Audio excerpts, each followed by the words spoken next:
ਕੇ ਦੇ ਰੋ ਮੂੰਹ ਦੇ ਕੋਲ ਦੇ ਹੱਥ 'ਚ ਫੜੇਗਾ ਹਾਂ ਇਦਾਂ ਕਰਕੇ ਚੁੰਡੀ 'ਚ ਫੜਦਾ ਨਾ ਲੈ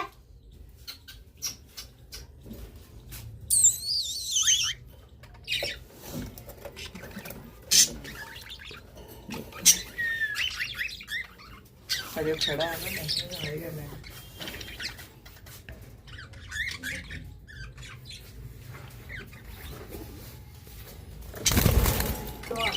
कौन दे उधरों से कुछ दे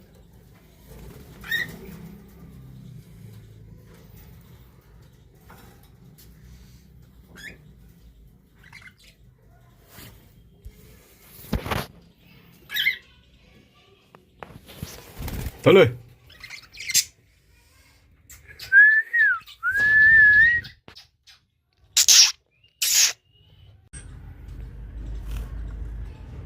इधर करना तिल्ली दे सीटी मार के सीटी मारेंगे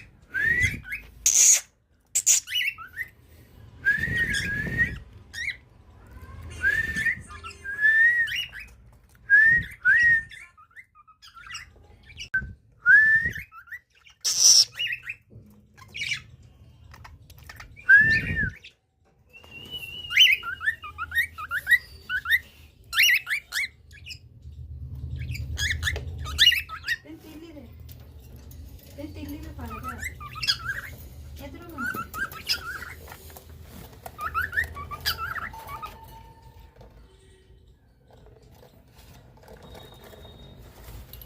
ਵੱਡੇ ਵਾਲੇ ਸਹੀ ਲੱਗਦੇ ਆ ਉਹ ਭਾਰੇ ਆ ਨਾ ਵੱਡੇ ਵਾਲੇ ਨੂੰ ਉਹਨਾਂ ਨੂੰ ਟਾਈਮ ਚਾਹੀਦਾ ਆ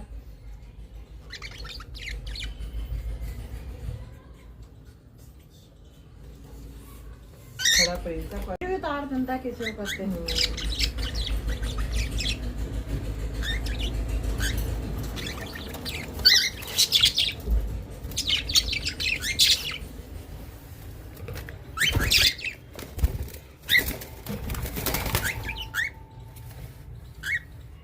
ਆਹ ਨੀਚੇ ਦਰਾਜ ਵਿੱਚ ਇਹਨਾਂ ਨੂੰ ਤੀਲੀ ਦੇ ਦੇ ਉਹਦੀ ਫੜਨ ਆਏਗਾ ਆਰਾਮ ਨਾਲ